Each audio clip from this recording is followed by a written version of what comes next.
what I see is a form of vengeance.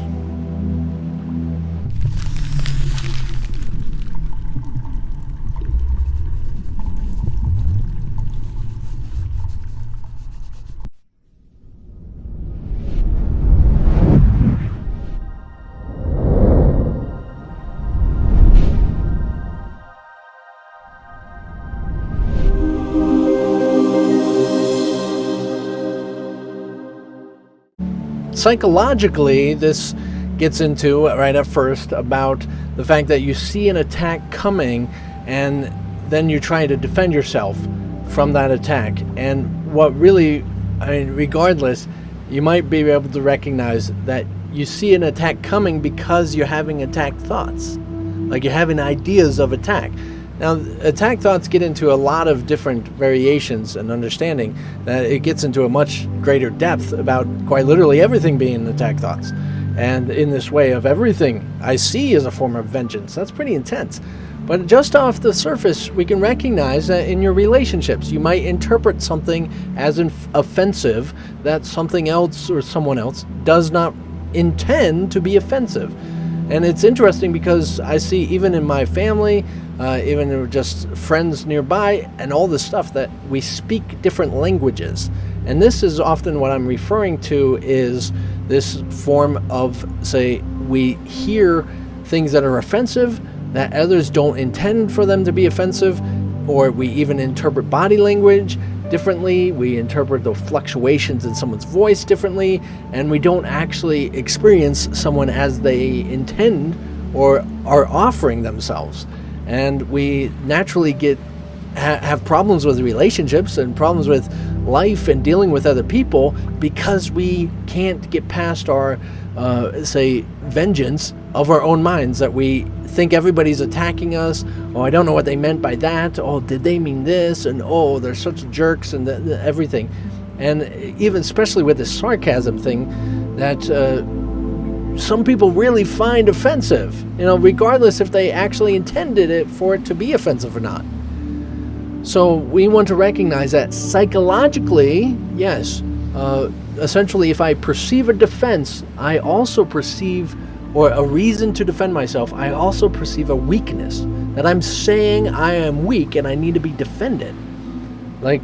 So if in that attack, instead of recognizing those words, which is more common, could mean other things and could be just kind of ignorance and childish ways and these things that really, or even sarcasm, it's likely that if I'm obsessed with that, I'm making it into a problem. I'm making it into, say, this difficulty. So in the same way as I see only the perishable, I see nothing that will last. What I see is not real. What I see is a form of vengeance. This is what this is about, more so than just the illusionary perspective. But when we get down deeper into this, which I sure was enjoying in my journey and brought me to my transcendent death experience, was this really everything is an illusion. That quite literally I see separation because I have attack thoughts. That everything essentially is a derivative and a projection of what I see, and my anger, my upset, my frustration, all projected outward. Like if I think of death, I'm experiencing death around me. I'm experiencing these hardships and problems for everybody. That I am not alone in experiencing the effects of my thoughts. And what was God did not create a meaningless world, and yet we're talking about disasters and everything. And that essentially, with this projected outward experience, it's pretty intense to recognize that all the disasters that are happening are actually my responsibility. That's huge, right? Now, when we say my responsibility, it's not reference to this particular person, but you're going to feel the weight on your shoulders, I'm sure. But that which carries the yoke for you, referencing scripture, that is, say, Christ. So this is actually about Christ's responsibility.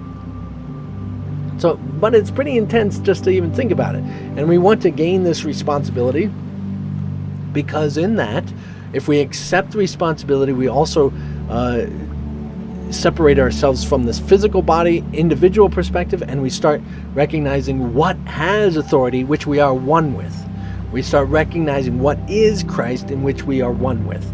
Okay? So that's why this whole training is all about this. Do I really want to see the perishable? Is this the world I really want to see? Or do I want to recognize the world in which God has intended for me? The real world in which is behind this.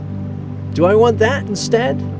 Because I see all this upset, problems, death, and everything because my mind is obsessed with it. Absolutely obsessed. I mean, drama. I mean, look at those TV shows now. Jeez, drama.